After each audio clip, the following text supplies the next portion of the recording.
Dumbest mistakes you can make with your gear, be it guitars, amps, pedals. We'll try to get some of those out of the way so you don't have to suffer.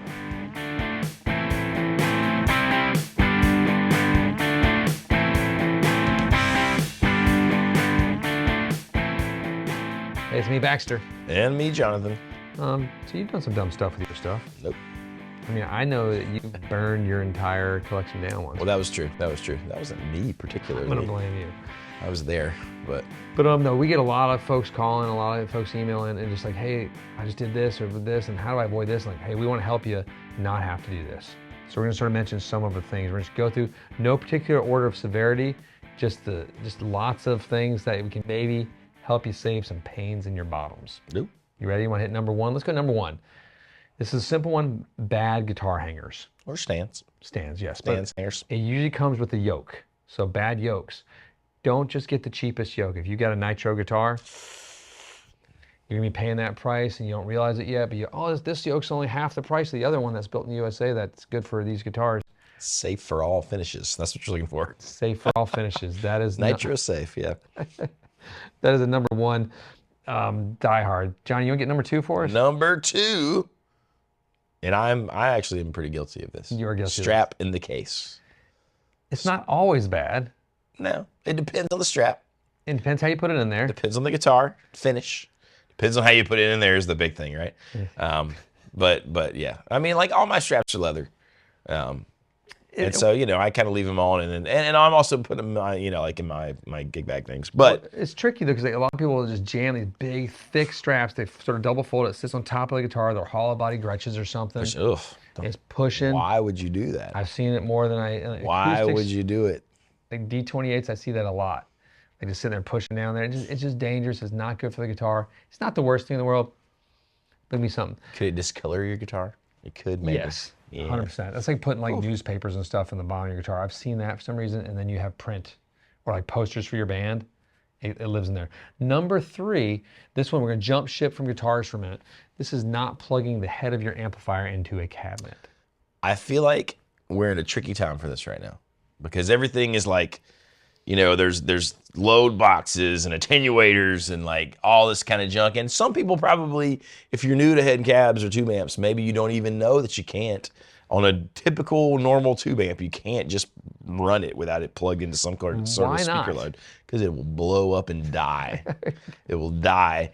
So, there are amps like the Magnetone Super 15 that have like a built-in load so that you can unplug it from a speaker. That's what you're looking for, a built-in load. That's awesome. Or otherwise, you need something. So you got to be plugged into the cab or you got to be plugged into some kind of device that makes it so that you don't need a speaker, so that you don't damage your head. Or your combo if you unplug it to go direct or whatever. Now, number four lives in the same world. Johnny, I'm going to let you hit this one. But this one's, we've all done it. I know you've done it. If you have a tube amp, go. Leaving it on.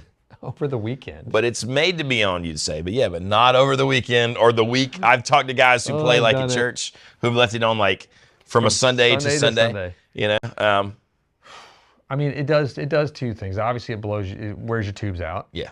It's not working as hard as it could be. But burned in. Yeah. It's also, it's also a fire hazard.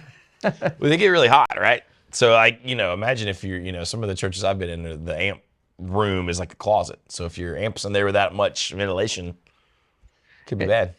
It's going to run your tubes, and tubes are expensive. It can burn some other things out in your amplifier too. You just check it. I've done it multiple times, especially when you have a guitar shop. We have to check all the amps at the end of every day. Just walking through. We've had that happen.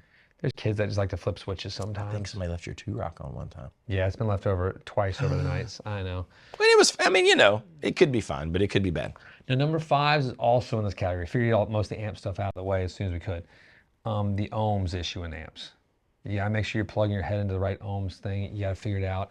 It's not that difficult, but it can be. Oh, it's a mystery. It's magical.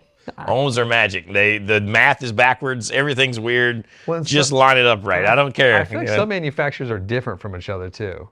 Well, the way they do it. Like, well, you're gonna split because you have two speakers now, so you gotta split it. You just have one speaker, it's fine. Because it's series or parallel, right? It's like how it's wired. It's very strange.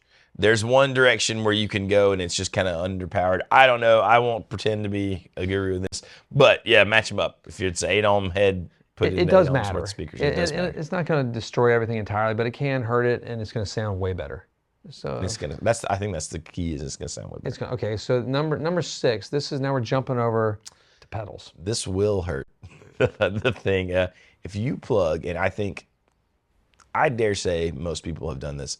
If you plug the wrong power supply into your fancy boutique pedal, maybe it's an 18-volt power supply, and you plug it into a 9-volt pedal, or vice versa, things can go poorly. You can fry it.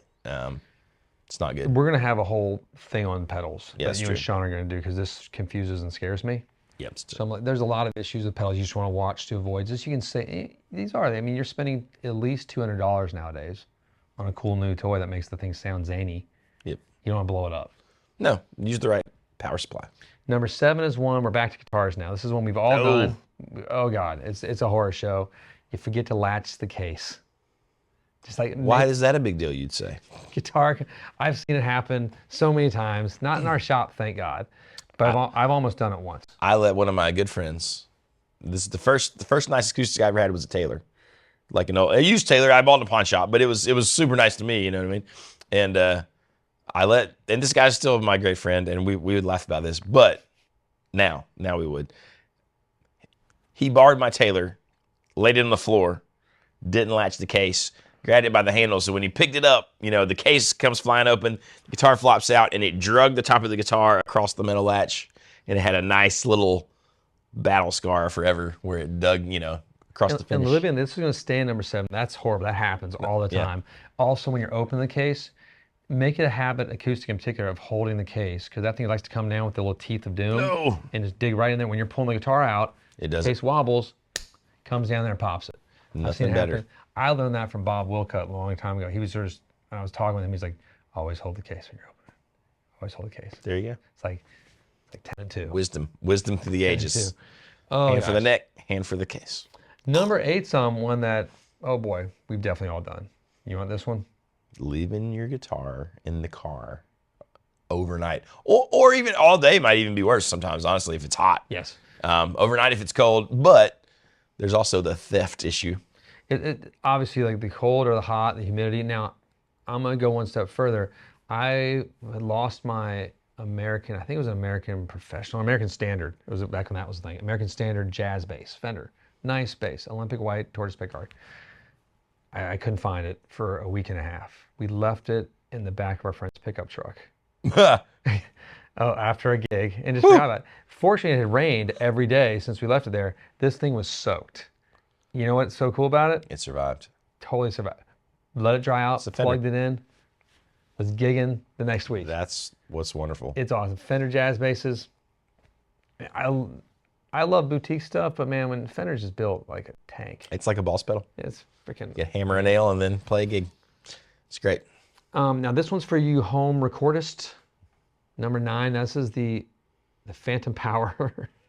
This is a mystery to me. Through the wrong mic. You can burn and blow your mic out really quickly, and it's really frustrating. Like if you do the wrong power supply box, or if you don't have it, it's not going to work. But if you put the wrong thing there, you can just melt that mic out ASAP, and it's game over. I mean, I thought it was frustrating enough, like when you're trying to make a fancy mic work, and then you realize you just didn't turn on Phantom Power after like an hour or something because you're dumb and you don't know. I've been there. I was having an issue at Merlefest this week with we were using the Taylor amp, Circa 74. Circa 74. And I just couldn't get the sound right for one reason. And then it turned out there wasn't a battery in one of the guitars or something. Like, I don't understand why it's not. It's like not turning the computer on. I don't know. Okay, number 10. Now this is a serious one in the guitar world. Has this happened to you? No. Well, let them know. The truss rod. No, I feel like you can adjust your truss rod, and you should be able to. Yes. But here's the huge but: when you feel, resistance, don't keep going. If it's hard, stop. Yeah. But if it turns freely, adjust it. Have fun. If it's super free, it's probably not working at all. It's just like it's not even on this little happy place it needs to be, and it's just all over the zany place. Yeah. I'm talking about when you get to the end, and you're like, oh, I just want to go some more, and no, don't do that. Because you can break them. It's a gentle thing. Like when I do truss rod adjustments, I'll do like a micro turn, then I check it out. Then I do it. It's a quarter turn. I don't even do a quarter turn. I'm like a micro turn. I do like a quarter turn. I mean, A nice quarter You're turn. bold. And just have a little, just be gentle with it. You can, if you snap it inside the neck, it's a big issue. Now, if it's a cheap guitar, have at it and rock and roll if you're not worried about it. But replacing a truss rod inside of the neck is an extensive operation. You don't want to do. No, you don't. Now, number 11 sort of is our final one here, I think. It encompasses a lot of issues in the guitar world.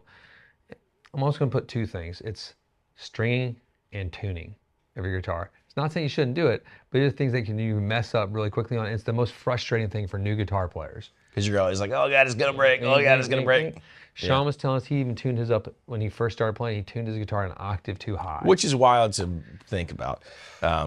Concerns me about young Sean. It's yeah. How just yeah. I mean, I think it had to be a fixed bridge. It couldn't have been the Strat, obviously, because it would have been like the bridge would have been like. I just feel like the strings would just break. I don't know how they didn't. Magical. There must have been those titanium Martin strings. God, unbreakable. I bet I could break them.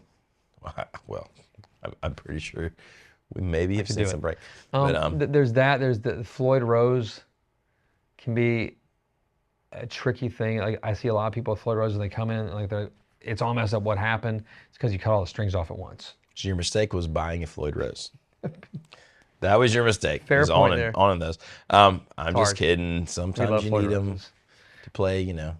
Well, the dive bomb. I'm gonna stop. I'm gonna stop now. You stop it now. You're a classic rock lover. Better to be nice. No, it's just they're difficult. Yeah, they are. Now tuning is also the same thing. That's what sort of encompasses Sean's mistake. It's often a mistake. The tuner doesn't know what string you're on. It knows what pitch you're closest to. Yeah. So it's going to keep going. So just be careful with it. And when you're tuning up way high on a Stratocaster in particular too, you cut all the strings off, disaster again. And if you're going just switching string gauges, it can be sort of, you have to do the setup. You have to go back there and turn some screws behind the trem bar. It's not that hard. It's not that bad. It's things you can do. So I think that's helpful. I would love to know some other things that you can really screw up your stuff with if you will share. This is a comment-rich, ready-to-go field of destruction. You guys are idiots. Well, not You're that. all wrong. No, don't say mean things. Just add things to the conversation. Like, hey, oh, this is another dumb thing that I've done, and oh, I probably shouldn't wash my guitar with this type of thing. There's obviously certain cleaning fluids. That's another one we didn't mention, but you can go deep in that. You can really screw your guitar. You shouldn't deep clean your guitar with kerosene. No, don't fry it. Soap and water. There are some things you can do, which is a whole other video too. Like, when you want to steam heat some of the divots out of a certain finish, you can do that with some cotton and an iron. There's little tricks. Or if you got a pick guard that's bent, guess what? That's what the oven's for. If it's a certain type of pick guard. Otherwise, You heard it here. melts. You heard it here. Everybody's gonna be melting their plastic pick guards in the oven. The microwave. Put it in the microwave. Wait for the other video. It's fine. It'll be fine. Like, subscribe. Hit the bell. Thanks for joining us. Peace be with you. Goodbye. See you guys soon.